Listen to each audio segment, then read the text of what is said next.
I really didn't want to make this video, but some recent news just made me angry with Square again. The thing is, I don't want to be. They make some of the best games I've enjoyed and games that look very promising. However, I feel that they've been very disorganized for, the past decade.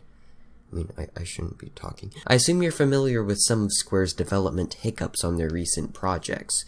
Kingdom Hearts 3 had lost at least a whole year of work from the engine swap of Luminous to Unreal, and of course, Final Fantasy XV had been announced a whole decade before release on the next generation of consoles, and on an entirely new build.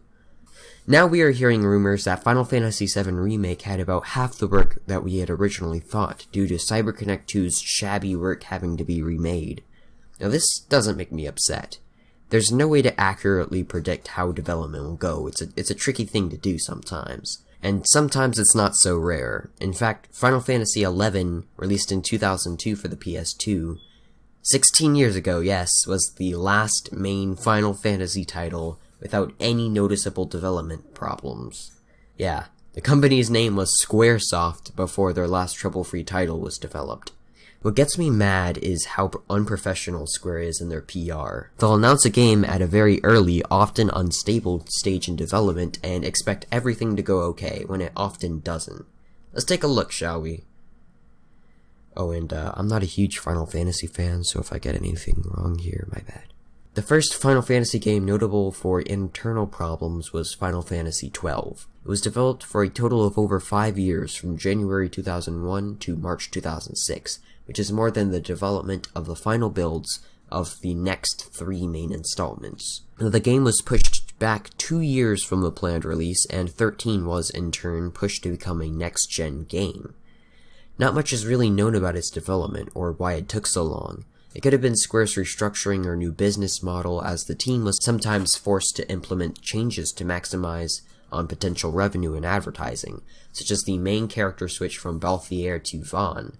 However, PR of this title is mostly organized, as the first public playable showing was at E3 2004, so there wasn't too much of a wait and no delays were announced, meaning the masses were unaware of the troubles the game faced.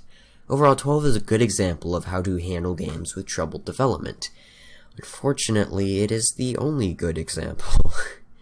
13 was next. As I mentioned earlier, it was originally planned for the PS2, but pushed back to next-gen consoles in 2005, after 12's constant delays. This time, development ultimately suffered from the lack of a unified vision, as said by the developers in the October 2010 issue of the Game Developer magazine, as well as making the Crystal Tools engine. It wasn't until a demo included in Final Fantasy VII Advent Children Complete, released in mid-2009, that the team had a clear vision. However, the director had stated that 13 was rushed to meet the 2009 holiday deadline, despite 4.5 years of development. So how was PR handled for the game? Horribly. 13 was announced at E3 2006, roughly a year after the game started development. Since development was rather slow early on, they didn't have anything to show, resulting in a concept trailer showing how the game could look like. Problem was that 13 was so early on in the creation process in its announcement that when it started to get troublesome, the public had to wait 3.5 years, unaware of the critical state the game was currently in. 3.5 years is a very long time to wait for a game, especially when only getting a trailer every year.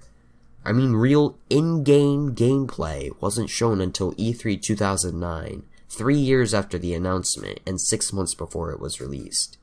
You'll see these early announcements become a trend for Square's games.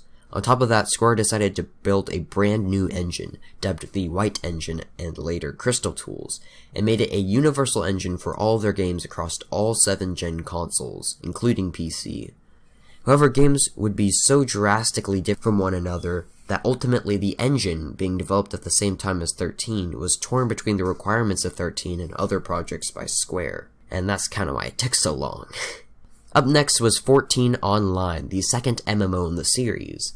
This game is known for its heavy criticism at launch, being so negatively received that the company publicly apologized and terminated service, to be revamped with a new development team and a brand new build. Again, not much was known about 14's development, but it was noted that the team had an unhealthy obsession with graphics, putting it a priority over story and gameplay. 2010 was probably the worst year for Square as a company and the Final Fantasy brand, what with 13's less than stellar and 14's downright terrible reception. On top of that, Versus 13 was nowhere in sight after being announced 4 years ago. Versus 13 was announced back at E3 2006 with 13 proper with a short concept trailer. It was said to be a wholly independent story from 13, developed by the team behind Kingdom Hearts 1 and 2 for the PS2. However, the team was bare bones for several years, but with 13 and the Crystal Tools engine causing problems, and we'll get to that later. In-game content likely wasn't even created until early 2009 in the real-time conversation between Noctis and Stella, and even then it would only be a cutscene. True development wouldn't start until after resources sent to 13 were retrieved for the game's development. But technical issues nearly brought the project to a halt. See, Crystal Tools was built specifically for 13, which is kind of the exact opposite of what Versus was trying to be, so it was rendered unusable. Another engine was commissioned, dubbed Luminous.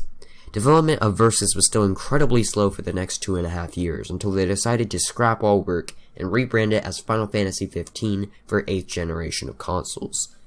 You should know the story from here. These basically were the technical problems that plagued Versus from the beginning. Now it appears that Final Fantasy VII Remake is having problems with CyberConnect 2, and is having to scrap possibly 2 years of work. So why am I telling you all this? What's the point? Again, I'm not complaining about Square's development problems, I'm complaining about how Square handles the public advertising of the games. Most of these games were announced very early in development, often when the teams behind them don't have a definitive idea of what the game is supposed to be. That's why you had to wait 3.5 years for 13 and why it was slow to release. That's why Versus hadn't released for a decade and fans knew next to nothing about its progress for half of that decade. And it's why people say that Square Enix games never release. Their announcements serve to tell the audience that they just started, and if anything happens in development, you'll have to suffer through that wait. The only game I think is half justified is Kingdom Hearts 3, as stakeholders and fans both were impatient for it, warranting an early announcement. Still, I would have preferred a later announcement when they actually had something to show.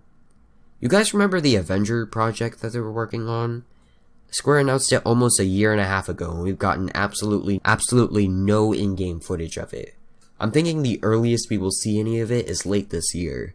The impression is again that Square just started on this game, and we've only heard rumors and a very brief description of it so far. Spider-Man PS4 didn't have this problem. Right off the bat we are given gameplay with the reveal, and a lot more footage is shown a year later, along with a rear release of 2018, which seems to still be the goal. I know the Avengers project is being developed by Crystal Tools, which is a separate studio from the standard business divisions, but it's worth noting.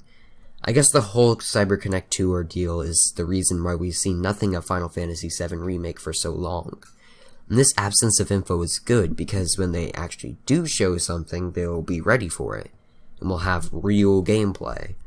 But, I mean, it's kinda too late. The game has already been announced, and now people are gonna wonder what is taking so long. It's not like an E3 2015 reveal was necessary.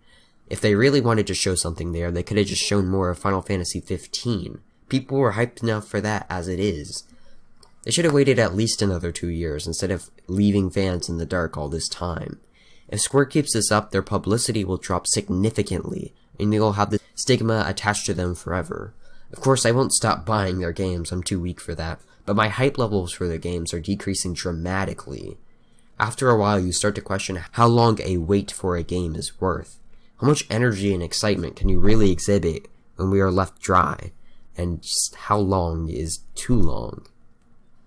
I hope they improve beyond this, because they make some of my favorite games. It's just, as a business, they should be more professional about these things, and be more careful about the publicity of their games and their company.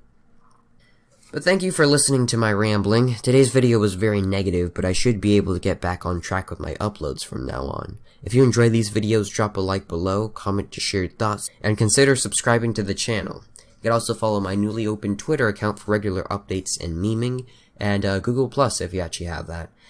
So I'll see you around in the next one, which is hopefully soon.